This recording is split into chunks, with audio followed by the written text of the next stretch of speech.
ಶರಣು ಶರಣು ನಾಗಲಿಂಗ ಕರುಣೆ ತೋರೋ ನಾಗಲಿಂಗ ಶರಣು ದಾರು ಅಂತಕ್ಕಂಥದ್ದು ಇರಲಿಲ್ಲ ಮತ್ತು ಎಲ್ಲರೂ ಗುಡ್ಡ ಇಲ್ಲಿ ಡಬಗಳ್ಳಿ ಮಂದಿ ಸವಾಸ ಇಲ್ಲ, ಯಾರು ಬರ್ತಿದ್ದಿಲ್ಲ. ಅವಾಗ ಸುತ್ತುಗಾಡಿ ಅಂತ ಇತ್ತು, ಊರಾಗ ಮಂದಿ ಹಿತ್ತ ಯಾರು ಬರುವಂಗಿಲ್ಲ. ಆ ಸಂದರ್ಭದಲ್ಲಿ ಮುಂದೆ ಕೆಲವು ದಿನ ಆದಮೇಲೆ, ಕೆಲವು ವರ್ಷಗಳ ಗತಿಸಿದ ಮೇಲೆ ಒಟ್ನಾಳದಿಂದ ಒಬ್ಬರು, ಅವ್ರ ಹೆಸರು ಮೂಲ ಹೆಸರು ಲಕ್ಷ್ಮಣ ಅಂತಕ್ಕಂಥದ್ದು, ಲಕ್ಷ್ಮಣ ಅಂತೇಳಿ ಅವರು ಸನ್ಯಾಸಿಗಳಾಗಿ ಇಲ್ಲಿ ಮೌನವನ್ನು ತಾಳಿ ಇಲ್ಲಿಗೆ ಬಂದರು. ಅದ್ರಲ್ಲಿ ಅವರು ಸಂಚಾರ ಮಾಡಿ ಇಲ್ಲಿಗೆ ಬಂದು ಕೆಲವು ಹಿರಿಯರನ್ನು ಕರೆಸಿದ್ರು. ಇವರು ಇವ್ರು ಅಪ್ಪಾರಲ್ಲ, ಇವ್ರ ಅಜ್ಜ ಇವರೆಲ್ಲ ಕರೆಸಿ ಪಾರ್ಟಿ ಮೇಲೆ ಬರ್ತಿದ್ರು ಅವರು.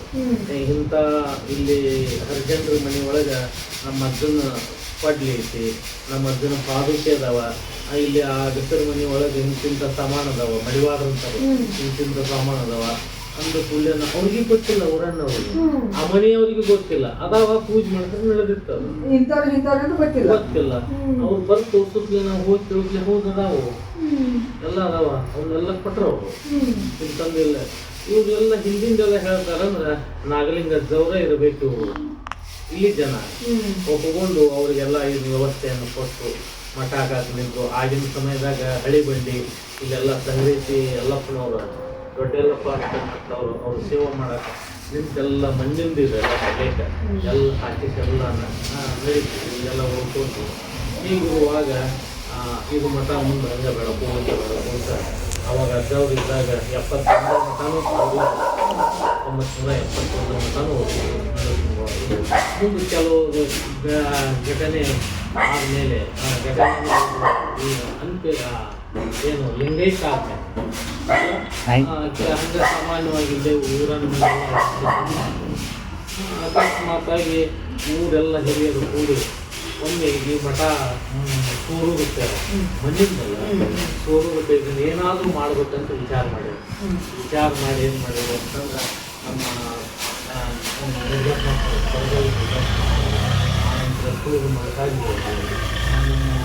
ಸಂಕಪ್ಪ, ನಮ್ಮ ಕರಿ ಮಾಸ್ತರು, ಇನ್ನೂ ಅನೇಕರು ಇಲ್ಲಿ ಸಂಗ್ರಹಿಸಿ ಅಮ್ಮನಪ್ಪ ಎಲ್ಲರೂ ಕೂಡಿಕೊಂಡು ಒಂದು ಕಮಿಟಿ ಮಾಡಿ ಇದನ್ನೆಲ್ಲ ಮಠವನ್ನು ಜೀರ್ಣೋದ್ಧಾರ ಮಾಡಿ ಕಟ್ಟಿದ್ರು.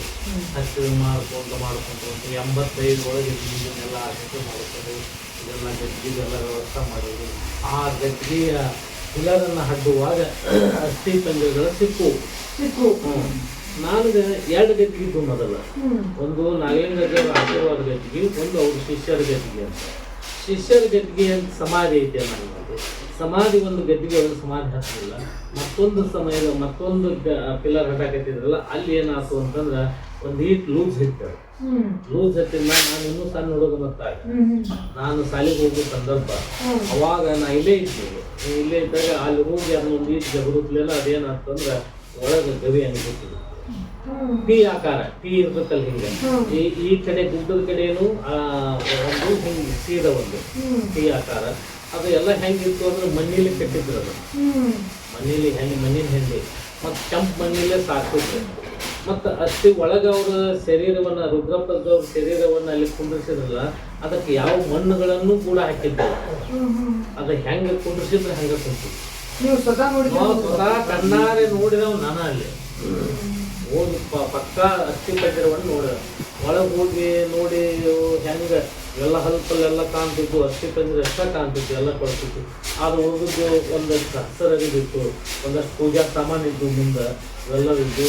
ಆದ್ರೆ ಇದನ್ನು ಯಾರಿಗೆ ಹೇಳಬೇಕು, ಈ ಸಮಾಜ ಹೆಚ್ಚೈತಲ್ಲ, ಇದನ್ನು ಯಾವ ಗುರುಗಳಿಗೆ ಹೇಳೋದು, ಇದನ್ನು ಏನು ಮಾಡಬೇಕು ಅಂತ ಎಲ್ಲ ಹಿರಿಯರು ಚಿಂತೆ ಮಾಡುವಾಗ ನಮ್ಮ ಶಾಂಡಿಲ್ಲ ಆಶ್ರಮದ ಚಂದ್ರಶೇಖರ್ ಸ್ವಾಮಿಗಳು ಹುಬ್ಬಳ್ಳಿಯವರು ನಾಕ್ಷಟಿ ಕೊಟ್ಟದವ್ರು ಮುಂದೆ ಹೇಳಿದ್ರು, ಇಲ್ಲ ಭಾಳ ಚಲೋ ಅಂತಂತೇಳಿ ಬಂದು ಎಲ್ಲರ ಹೋಗ್ಬೇಕು. ಒಬ್ರು ಒಳಗೆ ಅಷ್ಟೇ ತಂದಿರೋ ತೆಗೆದ್ರೆ ಯಾರು ಮುಟ್ಟಕ್ಕೆ ತಯಾರಾಗಲಿಲ್ಲ, ಮುಟ್ಲ ಭಯ. ನಾವಲ್ಲಿ ನೀವಲ್ಲಿ ಅನ್ನೋದು ಮನೆಗೆ ತಮ್ಮ ನೀನು ಒಳಗೆ ಹೋಗ್ಬಿಡು ಅಂದರು. ಹಾಂ, ಅದವರು ನಾವು ಕಾಯ್ತರು ಅಂದ್ರು, ನೀನು ಒಳಗೆ ಹೋಗ್ಬಿಡು. ಒಳಗೆ ಹೋಗಿ ಯಾವಾಗ ಒಂದು ಈಗ ಟಚ್ ಮಾಡೀನಿ ಅಷ್ಟೇ ತಂದಿರೆಲ್ಲ ಕೆಳಗೆ ಊಟ ಸ್ಥಿತಿ ಒಳಗೆ ಹೆಂಗೆ ಕೈ ಇಟ್ಕೊಂಡಿರ್ತಾರ ಹಂಗೆ ಇತ್ತು. ಗತ್ತ ಇತ್ತು, ಎಲ್ಲ ಒಳಗೆಲ್ಲ ಸಾರಿಸಿ ಬಣ್ಣ ತೆಗಿಲಿಕ್ಕೆ ಮನುಷ್ಯ ಹೋಗೋಷ್ಟು ದಾರಿ ಇತ್ತ? ಗಾಡಿ ಒಬ್ಬ ಮನುಷ್ಯರಿಂದ ಕುತ್ಕೊಂಡು ಆ ರೀತಿ ಇತ್ತು. ಆಮ್ಯಾಗ ಅಸ್ಥಿ ಪಂಜರನ್ನೆಲ್ಲ ಒಂದು ಬುಟ್ಟಿ ಒಳಗೆಲ್ಲ ತುಂಬಿಕೊಂಡು ಅದನ್ನೆಲ್ಲ ಅಲ್ಲಿ ಅಲ್ಲಿಯತ್ತಿದ್ದು ಸ್ವಲ್ಪ ಮಣ್ಣು ಬಂತು ಅದನ್ನೆಲ್ಲ ತುಂಬಿಕೊಂಡು ವಿಭೂತಿ ಹೋಗಿದ್ದು ಕೆಲವು ಭಾಳ ನೀರಂತ ತಿಂದಿದ್ದು ಅವನ್ನೆಲ್ಲ ತೊಗೊಂಡು ಬಂದು ಮತ್ತು ನಮ್ಮ ಹಿರಿಯರೆಲ್ಲ ಅಜ್ಜ ಅವ್ರನ್ನ ಕೇಳಿದ್ರೆ ಏನು ಮಾಡ್ಬೇಕು ಇದ್ದವರು ಯಾವ ರೀತಿ ಮಾಡಬೇಕು ಇಲ್ಪ ಅದನ್ನು ಒಂದೇ ಗದ್ದಿಗೆ ಮಾಡಬೇಕು ಅಂತ ಹೇಳಿದ್ರು. ಒಂದೇ ಗದ್ದಿಗೆ ಮಾಡಿ ಹೆಂಗೆ ಮಾಡೋದು ಏನು ಅದನ್ನು ಏನು ಮಾಡಿದ್ರೆ ಅಂದ್ರೆ ಮೊದಲು ಚೌಕ ಕಟ್ಕೋರಿ ಆಮೇಲೆ ಅದನ್ನು ಆ ಅಸ್ಥಿ ಪಂಜರಗಳನ್ನು ಅದನ್ನು ಇಡ್ರಿ ಇಟ್ಟು ಅದ್ರ ಮ್ಯಾಗ ಒಂದು ಕಾಂಕ್ರೀಟು ಅಥವಾ ಕಲ್ಲನ್ನು ಹಾಕಿ ಅದ್ರ ಮೇಲೆ ಗದ್ದಿಗೆ ಕಟ್ಕೋರಿ ನೀವು ಅಂತ ಹೇಳಿ ಅವರು ಒಂದು ಮಾರ್ಗದರ್ಶನದಲ್ಲಿ ಏನಾಗ್ತಂದ್ರೆ ಈ ಗದ್ದಿಗೆ ನಿರ್ಮಾಣ ಆಯ್ತು. ಅವತ್ತಿನಿಂದಲೂ ಇಲ್ಲಿವರೆಗೂ ಮೊದಲ ಗದ್ದಿಗೆ ಪೂಜೆ ಮಾಡ್ತಾ ಇದ್ರು. ಮೊದಲಿನ ಅಜ್ಜವರು ಕೂಡ ಅದನ್ನು ನಿರ್ಮಾಣ ಮಾಡಿದ್ರು. ಅವರಿಗೆ ಸಮಾಜ ಸಿಕ್ಕಿದ್ದಿಲ್ಲ, ಆದರೆ ಸಮಾಜ ಸಿಕ್ಕಿದ್ದ ನಮ್ಮ ಒಂದು ಭಾಗ್ಯ ನೋಡಿ ಈಗ ಅದು ಇನ್ನೊಬ್ಬ ಮನೆಯಿಂದ ಬಡ್ಲಿ ಅವನ್ನೆಲ್ಲ ತಂದಾರ ನೋಡಿ ನೀವು ತೋರಿಸ್ಬೋದು. ಶರಣು ನಾಗಲಿಂಗ ಕರುಣೆ ತೋರು ನಾಗಲಿಂಗ ಶರಣು ಶರಣು ಶರಣು ನಾಗಲಿಂಗ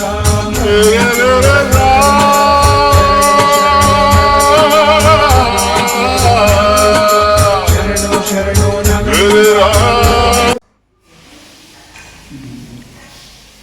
ಮುಟ್ಬೋದು.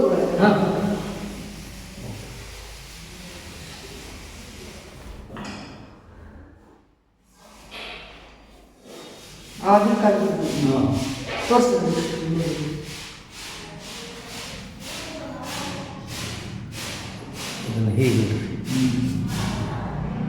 ಇದು ಕೊಟ್ಟಿದ್ರು ಆಗಿಂದು ಎಲ್ಲ ಅವ್ರ ಮನೆ ಒಳಗಿದ್ದು ಸುಮಾರು ಒಂದು ಅರ್ಧ ಕೆ ಜಿ ಮೇಲೆ ಆಗುತ್ತೆ. ಅರ್ಧ ಕಿಲೋ ಮ್ಯಾಗ ಆಗುತ್ತೆ. ಇದು ಕೆಂಪನ ಹುಕ್ಕ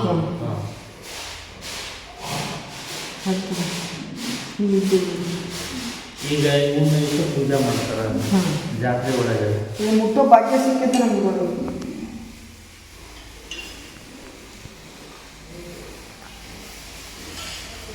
ಈಗ ಈಗ ಆಗಿರೋಲ್ಲ ಇವೆಲ್ಲ ನೀವು ಈಗ ಕಟ್ಟಿಗೆ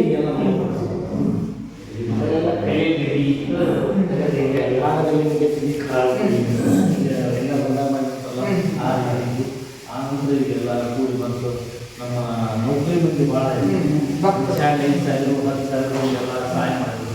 ಎಲ್ಲ ಕಾಯಿಲೆ ಪ್ರೈವೇಟು ಎಲ್ಲ ಮಾಡ್ಕೊಂಡು ಬಂದಿದ್ರು. ಇದಕ್ಕೇನು ಆಸ್ತಿ ಇಲ್ಲ, ಆಸ್ತಿ ಮಟ್ಟಕ್ಕೆ ಏನು ಆಸ್ತಿ ಇಲ್ಲ. ಅದು ನಾವು ಒಂದು ಅಲ್ಲಿ ಆ ಮಟ್ಟಕ್ಕೆ ಅದ ಆಸ್ತಿ ಇದೆ. 4 ಊರಿನ ಅಂತ ಸಣ್ಣ ಪಕ್ಕ ಮೂರು ಮಟ್ಟಕ್ಕೆ ಸಿರಿಗಡೆ ಆಗಿದ್ದಾರೆ. ಒಬ್ಬರು ಸ್ವಾಮಿಗಳು ಅವ್ರ ಹೆಸರು ಅವರು ಗಿರಿ ಸ್ವಾಮಿಗಳು ಅಂತ ಹೇಳಿ ಅದೇ ಶಾಖಾಂಬ ಇದೆ. ಶಾಖಾಮಠ ಬಟ್ ಸಂಪರ್ಕ ಏನಿಲ್ಲ. ಅವರು ಇದ್ದಿಲ್ಲ, ನಾವು ಅಲ್ಲಿ ಹೋಗಿದ್ವಿ, ಹೋಗಿ ಬಂದು ಮಾಡ್ತಾರೆ. ಅವರು ಕಾರ್ಯಕ್ರಮ ಕಳಿಸಿರ್ತಾರೆ ಅನೇಕ. ಅವರು ಶ್ರೀಗಳ ಸಂಪರ್ಕ ಅಕಸ್ಮಾತಾಗಿ ಬಂದು ಹೋಗ್ತಾರೆ, ಮನೆ ಬಂದು ಈ ರೀತಿ. ನಾಳೆ 6ನೇ ತಾರೀಕು ಜುಲೈ 6ನೇ ತಾರೀಕು ಧ್ವಜಾರೋಹಣ, ಮುಂದೆ 7ನೇ ತಾರೀಕಿಂದ 11ನೇ ತಾರೀಕಿನ ಮಟ್ಟ ಅಂದ್ರೆ ಪ್ರಣವ ಧ್ವಜಾರೋಹಣ ಅಂದ್ರೆ ಕಾರ್ಯಕ್ರಮ ಪ್ರಾರಂಭದ ಪ್ರಣವ ಧ್ವಜಾರೋಹಣ ಶುರು ಮಾಡ್ಬೋದು. ಆದ್ಮೇಲೆ ಮುಂದೆ 7ನೇ ತಾರೀಕಿಗೆ ಕಾರ್ಯಕ್ರಮ ಪ್ರಾರಂಭ ಆಗ್ತದೆ. ಅನೇಕ ಮಹಾತ್ಮರು ಕೂಡ ಬರ್ತಾ ಇದ್ದಾರೆ. 11 10ನೇ ತಾರೀಕು ಅವರು ಪುಣ್ಯಾರಾಧನೆ, ಅಂದರೆ ಅವರು ಪುಣ್ಯಾರಾಧನೆ ಅವತ್ತಿನ ದಿವಸ ನಮ್ಮ ಕನ್ನೇರಿ ಮಠದ ಜಗದ್ಗುರು ಅದೃಶ್ಯ ಕಾಡಸಿದ್ದೇಶ್ವರ ಸ್ವಾಮಿಗಳು ಕೂಡ ಇವತ್ತು ಅವತ್ತಿನ ದಿವಸ ಆಗಮಿಸ್ತಾ ಇದ್ದಾರೆ. ಇನ್ನೂ ಅನೇಕ ಮಹಾತ್ಮರು ಕೂಡ ಬರ್ತಾ ಇದ್ದಾರೆ. ಶಂಕರಾಭು ಅಂತ ಹೇಳಿ ಅವರು ಕೂಡ ಬರ್ತಾ ಇದ್ದಾರೆ. ಇನ್ನು ನಮ್ಮ ಮಲ್ಲಿಗೆ ಕೂಡ ಬರ್ತಾ ಇದ್ದಾರೆ. ಅನೇಕ ಒಂದು ಕಾರ್ಯಕ್ರಮ ವೈಭವವಾಗಿ ಪ್ರತಿ ವರ್ಷವೂ ಕೂಡ 5 ದಿನ ಕಾರ್ಯಕ್ರಮ ಮಾಡ್ತಾ ಇದ್ದೀವಿ. ಕಾರ್ಯಕ್ರಮ ಮಾಡ್ತಾ ಇದ್ದೀವಿ. ನಾನು ಇಲ್ಲಿ ಬರಬೇಕಾದ್ರೂ ಶಾಲೆ ಕಲ್ಯಾಣ ಬಂದವ. ಈಗ ಮೊದಲೇನು ಒಟ್ಟಾಳದಿಂದ ಅರ್ಧವರ್ತಿ ಬಂದಿರ್ತಿಲ್ಲ, ಅವರು ಸಂಬಂಧದ ಅವ್ರ ತಂಗಿಯರೊಬ್ಬರು ಇಲ್ಲಿದ್ರು. ಅವ್ರ ತಂಗಿ ಅಂತ ನಮ್ಮ ಅತ್ತೆ ಅಂತ ಬಂದು ಉಳಿದಲ್ಲ. ಉಳಿದ ಈಗ ಶಾಲೆ ಕಲ್ಕೊಂಡು ಭಾಳ ಶಾಲೆ ಕಲಿಲ್ಲ. 4-5 ವರ್ಷ ಮಟ್ಟ ಅಷ್ಟ ಮುಂದ ಎಮ್ಮೆ ಕಾಯ್ದು ದನ ಕಾಯ್ದು ಕ್ರಿಕೆಟ್ನ ನೋಡುತ್ತೆ ಮತ್ತು ನಮ್ಮ ಕಸಬ ಕಟ್ಟಿದ್ದು ಅಲ್ಲಿ ನಿಂದಿರಲಿಲ್ಲ ಮತ್ತು ಸಂಚಾರದಲ್ಲಿದ್ದು ನಮ್ಮ ಚಾನೆಲ್ ಆಶ್ರಮದ ಪೂಜ್ಯರ ಒಂದು ಕೃಪಾ ಆಶೀರ್ವಾದದಿಂದ ಒಂದು ಈ ಸ್ಥಾನಕ್ಕೆ ಬರಬೇಕಾಗ್ತದೆ. ಈ ರೀತಿಯಲ್ಲಿ ಸೇವೆ ಮಾಡುವಂಥ ಭಾಗ್ಯ ಅನೇಕ ರೀತಿಯಿಂದ ಈ ಕಾರ್ಯಕ್ರಮ ನಡೀತಾ ಇದ್ದಾವೆ, ಮಾನವಗಳು ನಡೀತಾ ಇದ್ದಾವೆ. ಕಾರ್ತಿಕ್ ಮಾಸದ ಕೊನೆಯ ಗಟ್ಟಿಯ 30 ದಿನ ದೀಪೋತ್ಸವ ಮಾಡ್ತಾ ಇದ್ದೇವೆ. ಅನೇಕ ಕಾರ್ಯಕ್ರಮಗಳು ಕೂಡ ನಡೀತಾವೆ. ಈ ರೀತಿಯಾಗಿರ್ತಕ್ಕಂಥ ನಾಗಲಿಂಗದವರ ಒಂದು ಸಂಚಾರ ಕಾಲದಲ್ಲಿ ಅನೇಕ ಮಠಗಳು ಒಂದಲ್ಲ, ಮೊದಲಿನ 3 ಅಜಾತಗಳು ನಾಗಲಿಂಗ ಸ್ವಾಮಿಗಳ ಸಂಚಾರ ಕಾಲದಲ್ಲಿ ಮಠಗಳವ.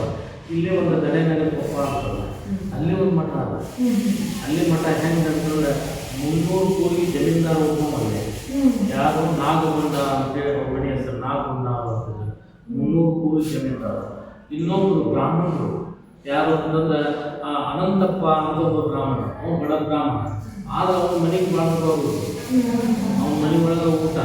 ಯಾಕಂದ್ರೆ ಇವರು ಗಾಂಧೀಜಿ ಅವರು, ಅವನು ಗಾಂಧೀಜಿ. ಅವ ದಶಮಿ ಮಾಡ್ತಿದ್ದ, ಇವ್ರು ಬಂದ ಮೇಲೆ ದಶಮಿ ಅಂತ ಎದಕ್ಕಂತಂದ್ರೆ ನೀರು ಹಾಕಿ ಗೋಧಿ ಹಿಟ್ಟು ನಾರಿದೀವು ಅಂತಂದ್ರೆ ಚಪಾತಿ ಅಂತಾರೆ. ಅದನ್ನ ಹಾಕಿ ನಾರಿದೀವು ಅಂತಂದ್ರೆ ದಶಮಿ ಅಂತ. ಅಜ್ಜವ್ರು ಬಂದಾರಂದ್ರೆ ದಶಮಿ ಮಾಡೋ, ದಶಮಿ ಮಾಡಿ ಅವ್ರಿಗೆ ಊಟಕ್ಕೆಲ್ಲ ಕೊಟ್ಟು ಆನಂದದಿಂದ ರಾತ್ರಿ ಅವ್ರು ಕಲಿತ ಶಾಸ್ತ್ರದ ಮಾತುಗಳನ್ನು ಶಾಸ್ತ್ರಗಳನ್ನು ಕೇಳುವಂಥದ್ದು ಆ ಅನಂತಪ್ಪನೊಂದು ರೂಢಿ. ಹಿಂಗೆ ಹಗಲೆಲ್ಲ ಹೋಗುವಾಗ ಒಮ್ಮೆ ಏನು ಮಾಡಿದ್ರು ಅಂದ್ರೆ ಆ ನಾಗಗೊಂಡನ ಶ್ರೀಮಂತ 300 ಜಮೀನ್ದಾರ ಅವ್ನ ಮನೆ ಭೇಟಿಯಾಗೆ ಹೋಗೋರು.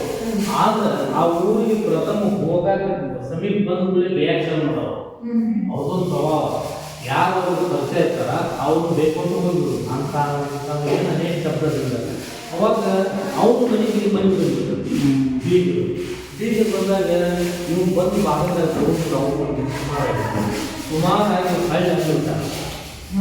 ಒಳ್ಳೆ ಅಂದ ಕೂಡಲೇ ಇವತ್ತಿನಿಂದ ಮನೆಗೆ ಏನಾಗಲಿ ಸರ್ವನಾಶ ಆಗಲಿ, ಆ ಮನೆ ನಾಶ ಆಗೋದು ಏನೂ ಇಲ್ಲ. ಈಗ ಮನೆ ಯಾರ್ಯಾರೋ ಒಂದು ಅನಂತಪ್ಪ ಅಂತ ಬರೋ ಅನಂತಪ್ಪ ಬೇರು ಅಂತ ಬೇಕಾದ ಮೇಲೆ ಕೃಪಾಲನ ಒಂದು ಏನಾಗ್ತಂದ್ರೆ ಅನಂತಪ್ಪ ರಾತ್ರಿ ಹೋಗಿ ವಸ್ತು ಮಾಡಿದ ಹೋಗಿ ಹಾಗೂ ಶಾಸ್ತ್ರ ನಡೆದಾಗ ಅದೇ ವಿಷಯ ಆಗ್ತದೆ. ರಾಜ್ಯದಲ್ಲಿ ಏನಂತ ಏನು ಬೇಕು ಕೊಡ್ತೇನೆ, ಯೌವನ ಅವಸ್ಥೆ ಬೇಕಂತ ಕೊಡ್ತೇನೆ, ಈ ಲೋಕದಲ್ಲಿ ಇರ್ತಕ್ಕಂಥ ಏನು ಲೋಕದ ಬಾಕಿಗಳು ಬೇಕಂತ ಕೊಡ್ತೇನೆ, ಮುಕ್ತನಾಗಬೇಕಂತ ಕೊಡ್ತೇನೆ, ಏನು ಬೇಕು ಬೇಡ್ಕೊಡ್ತೇನೆ. ಹಂಗಾರೆ ಉಪಾಧಿ ಕೊಡಕ್ಕೆ ಬಿಟ್ಟೇನೆ ಕೊಡ್ತೇನೆ, ನಾನೇ ಕೊಡಕ್ಕೆ ನಿನಗೆ ಏನು ಬೇಕು ಬೇರೆ. ಹಂಗಾರೆ 3 ವರ ಕೊಡ್ಬೇಕು ನನಗೆ. ಕೇಳೋದು ನನ್ನ ವಂಶ ನಿರ್ವಂಶ, ನನ್ನ ವಂಶ ನಿರ್ವಂಶ, ನನ್ನ ಹೊಲ ಸುಡಗಾಡ, ನನ್ನ ಮನೆ ನಿನ್ನ ಮಠ ಆಗಬೇಕು, ನನ್ನ ಮನೆ ನಿನ್ನ ಮಠ ಆಗಬೇಕು, ನನ್ನ ಹೊಲ ಸುಡಗಾಡ ಆಗಬೇಕು, ನನ್ನ ವಂಶ ನಿರ್ವಂಶ. ವಂಶ ನಿರ್ವಂಶ ಆಗಬೇಕು ಅಂತಂದ್ರೆ ನನ್ನ ವಂಶ ಇಲ್ಲಿ ಎಲ್ಲೂ ಹುಟ್ಟುವಾಗ ಹುಟ್ಟು ಸಾವುಗಳಿಂದ ಕಳ್ಕೊಂಡು ಚಿರಮುಕ್ತರಾಗಬೇಕು ಅಂತ ಹೇಳಿ ಆಗ್ತಾ ಇದೆ. ನನ್ನ ವಂಶ ಮುಕ್ತಾಗಬೇಕು, ಹುಟ್ಟು ಸಾವುಗಳನ್ನು ಕಳ್ಕೊಂಡು ಮುಕ್ತರಾಗಬೇಕು. ಇನ್ನೊಂದೇನದ ಒಂದು ಮನೆತನದಲ್ಲಿ ಒಬ್ಬ ತತ್ವಜ್ಞಾನಿ ಹುಟ್ಟಿದ ಅಂತಂದ್ರೆ ಹಿಂದೆ 40 ವರ್ಷದಲ್ಲಿ ಮುಂದೆ 40 ವರ್ಷದಲ್ಲಿ ಆ ಮೋಕ್ಷ ಆಗ್ತದೆ ಅಂತ ಜ್ಞಾನಿಗಳು ಒಬ್ಬ ಹುಟ್ಟಿದ. ಹಿಂದೆ 40 ವರ್ಷದಲ್ಲಿ ಹಿಂದೆ ಸತ್ತಿರ್ತಾರಲ್ಲ ಅವರು ಮುಕ್ತರಾಗ್ತಾರೆ, ಮುಂದೆ ಹುಟ್ಟವರಲ್ಲ ಅವರು ಮುಕ್ತರಾಗ್ತಾರೆ. ಒಬ್ಬ ಜ್ಞಾನಿ.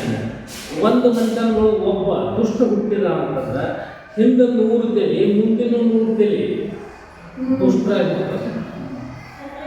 ಪ್ರಮಾಣ ಒಬ್ಬ ಮಾಡೋ ತಪ್ಪಿನಿಂದ 100 ಮಂದಿ ಹುಟ್ಕೊಂಡಿರ್ತಾರೆ. ಒಬ್ಬ ತತ್ವಜ್ಞಾನಿಯಾಗಿ ಹುಟ್ಟಿದ ಮನೆತನದಲ್ಲಿ ಅಂತಂದ್ರೆ ಹಿಂದಂತೂ 40 ಮಂದಿ ಮುಂದೆ 40 ಮಂದಿ ಮುಕ್ತರಾಗ್ತಾರೆ. ಹಂಗೆ ಅವ ಬೇಡ್ಕೊಂಡು ನನ್ನ ವಂಶ ನಿರ್ವಂಶ ಆಗಲಿ ಅಂತಂದ್ರೆ ಏನು, ನನ್ನ ವಂಶದಲ್ಲೂ ಉದ್ಧಾರ ಆಗಲಿ, ಮುಕ್ತರಾಗಲಿ, ಜನನ ಮರಣದಿಂದ ದೂರ ಆಗಲಿ. ನನ್ನ ಫಲ 2 ಎಕರೆ ಐತೆ, ನನ್ನ ಹೊಲ ಏನಾಗಲಿ ಅಂದ್ರೆ ಸುಡುಗಾಡಾಗಲಿ, ಸುಡುಗಾಡಾಗಲಿ ಅಂದ್ರೆ ಊರು ಮುಂದಿನ ರುದ್ರ ಭೂಮಿ ಆಗಲಿ, ರುದ್ರ ಭೂಮಿಯನ್ನು ಶಿವನ ವಾಸಸ್ಥಾನ ಆಗಲಿ, ಅಲ್ಲಿ ಆಗ್ತೈತೆ. ಆ ನಂತರ ನನ್ನ ಮನೆ ನಿನ್ನ ಮಠ ಅಂದ್ರೆ ಬೇಡ್ಕೊಳ್ಳೋದ್ರೊಳಗೆ ಎಷ್ಟು ಹೊಲ ಈಗ ಮಠ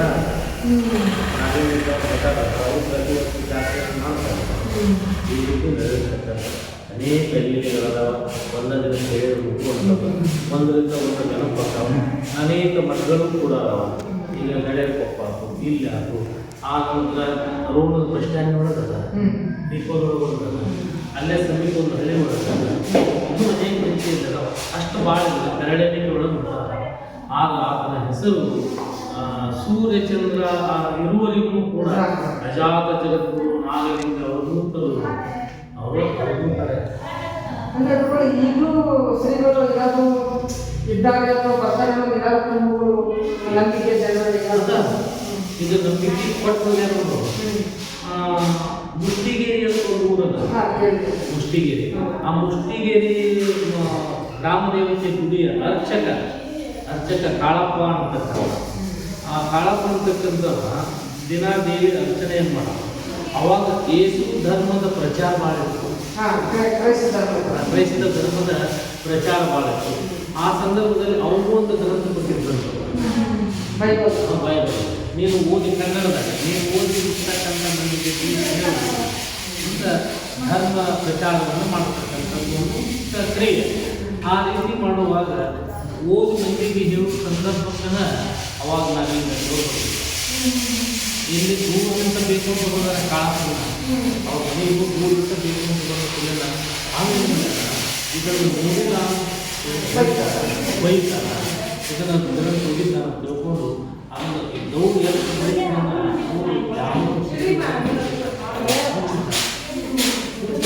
ಯಾಕೆ ಕಾಳಪ್ಪ ಕುಂತೆ ಏನೋ ಮುಗಿಸ್ತಲ್ಲಿ ನಮ್ಗೆ ಏನೋ ಮುಗಿಸ್ತೇ ಸ್ವಲ್ಪ ಏನು ಮುಗಿಸ್ತಿದ್ದಿಲ್ಲ ನೀವು ಅವ್ನು ಬಟ್ಟದಾಗ ಬಿಟ್ಟಿ ನೀನು ಮುಷ್ಟಿದ್ದಿ ಇಲ್ಲ ಅಂದವ್ರು ಒಳಗೆ ಈ ಗ್ರಂಥ ನಿಮಗೆ ಏನು ಕಲಿಸ್ತೆ ಒಬ್ಬ ಗುರುವಿನ ಮುಂದೆ ಕೂಡಿ ಹೇಳಕ್ಕೆ ಕಲಿಸ್ತೀವಿ, ಗುರುವಿನ ಮುಂದೆ ಕೂಡಿ ಹೇಳಕ್ಕೆ ಕಲಿಸ್ತೀವಿ. ನಿನ್ನ ಧರ್ಮವನ್ನು ನೀವು ಚೆನ್ನಾಗಿ ಕಲಿತೆ ಅಂತಂದ್ರೆ ಇನ್ನೊಂದು ಧರ್ಮವನ್ನು ಪ್ರೀತಿ ಮಾಡಬೇಕು, ಇನ್ನೊಂದು ಧರ್ಮವನ್ನು ಪ್ರೀತಿ ಮಾಡಬೇಕು. ನಿನ್ನ ಧರ್ಮಕ್ಕೆ ನೀವು ಚೆನ್ನಾಗಿರ್ಬೇಕು.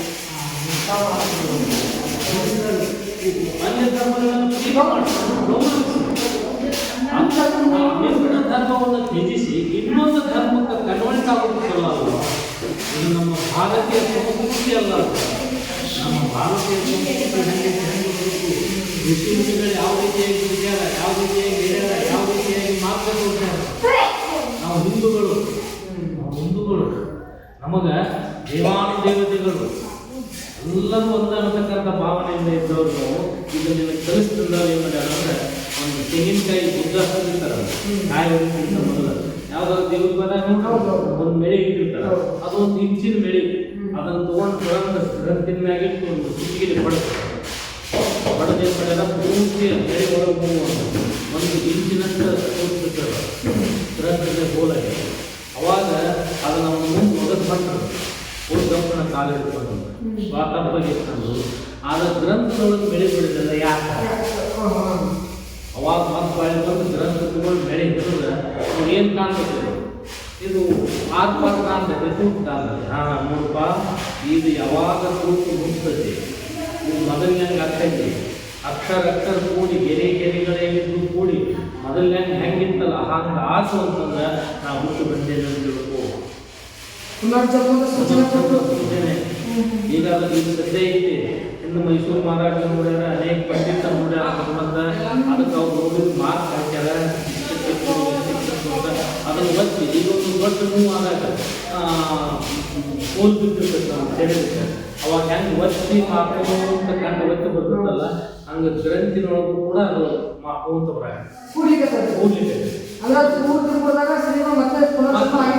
ಹೌದು, ಎಲ್ಲ ಶ್ರೀಗಳು ಮತ್ತೆ ಪುನರ್ಜನ್ಮ ಮಾಡೋಣ ಬಸವಣ್ಣವ್ರು ಹಿಡ್ಕೊಂಡು.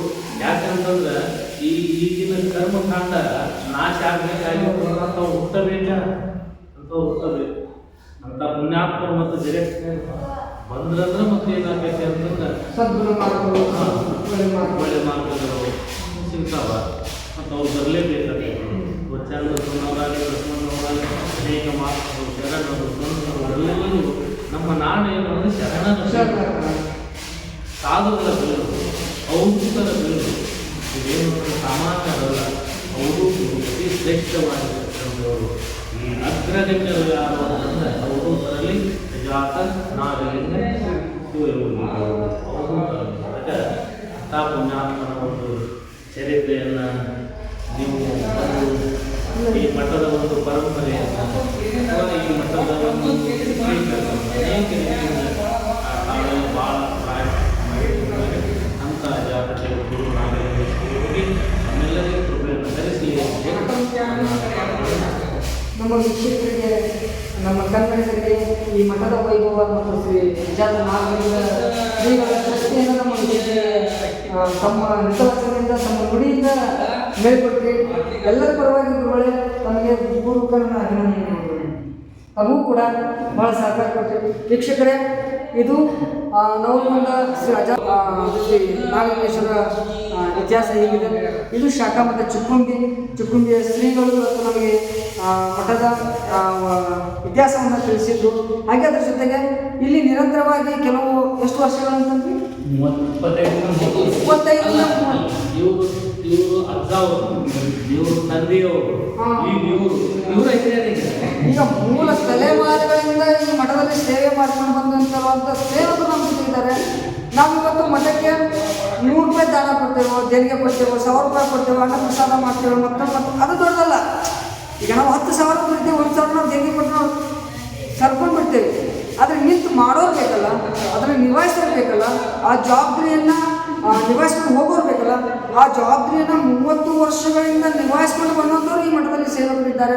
ಇವರ ತಂದೆಯವರು, ಇವರ ತಾತನವರು ವಂಶ ಪಾರಂಪರಿಕವಾಗಿ ಮಠದ ಶ್ರೀಗಳ ಸೇವೆಗಳನ್ನು ಮಾಡ್ಕೊಂಡು ಬಂದಿದ್ದಾರೆ. ಅಂಥವ್ರು ಕೂಡ ಇವತ್ತು ನಮ್ಮ ಜೊತೆಗಿದ್ದಾರೆ. ತಮ್ಮ ಹೆಸರು ಏನ್ರಿ? ದೇವರ ಸಿದ್ದೇಶ್ವರ ಅವರಿಗೆ ಶ್ರೀಗಳ ಆಶೀರ್ವಾದ ಸಿಗಲಿ. ಹಾಗೆ ನಮ್ಮೆಲ್ಲರ ಪರವಾಗಿ ತಮಗೆ ಅಭಿನಂದನೆಗಳು. ನಮ್ಮ ಮಠದಿಂದ ಶಾಲೆ ಕೂಡ ಈಗ 1ನೇ ಕ್ಲಾಸಿಂದ 7ನೇ ಕ್ಲಾಸ್ವರೆಗೂ ಶಾಲೆನೇ ಇದೆ. ಆಗ ಅನುದಾನರಹಿತ ಶಾಲೆ ನಮ್ಮದು. ಅನುದಾನರಹಿತ ಶಾಲೆಗೂ ಕೂಡ ನಾವು ಕೂಡ ಬಿಸಿ ಊಟವನ್ನು, ಮಕ್ಕಳಿಗೆ ಬಿಸಿ ಊಟವನ್ನು ಬಂದಂಥ ಭಕ್ತರಿಗೆ ಪ್ರಸಾದವನ್ನು ಮಾಡುವುದಕ್ಕೋಸ್ಕರವಾಗಿ ಭಕ್ತರ ಒಂದು ದೇಣಿಗೆ ಮೂಲಕವಾಗಿ ಆ ಕಾರ್ಯಕ್ರಮ ನಡೆಸಲು ಬಂದಾಯಿತು. ದಿನಂಪ್ರತಿ ಮಕ್ಕಳಿಗೂ ಪ್ರಸಾದ ನಮ್ಮ 1ನೇ ಕ್ಲಾಸಿಂದ 7ನೇ ಕ್ಲಾಸಿನವರೆಗೂ ಕೂಡ ಶಾಲೆ ಭಾಳ ಚೆನ್ನಾಗಿ ನಡೆಸಿ ಇವರು ಕೂಡ ಒಂದು ಆ ಶಾಲೆಯ ಒಂದು ಸಂಸ್ಥೆ ಮೆಂಬರು ಕೂಡ ಇನ್ನೂ ಅನೇಕರು ಕೂಡ ಈ ಮಠವನ್ನು ಭಾಳ ಚೆನ್ನಾಗಿ ನೋಡಿಕೊಂಡು ನಾನು ಕೂಡ ಅಲ್ಲ, ಎಲ್ಲ ಊರನ್ನ ಗ್ರಾಮಸ್ಥರೆಲ್ಲರೂ ಕೂಡ ಈ ಕಡೆ ಲಕ್ಷ್ಯವನ್ನು ವಹಿಸಿ ಭಾಳ ಕಾರ್ಯಕ್ರಮದಲ್ಲಿ ತಮ್ಮನ್ನು ತಾವು ಉಳಿಸುವಂತ ಇದ್ದಾರೆ. ಇದು ಶ್ರೀಗಳು ಎಲ್ಲರೂ ಹೇಳಿದರು. ಮತ್ತೊಂದು ಪುಣ್ಯಕ್ಷೇತ್ರ, ಮತ್ತೊಂದು ಶ್ರೀ ಕ್ಷೇತ್ರ ಬಗ್ಗೆ ನಾನು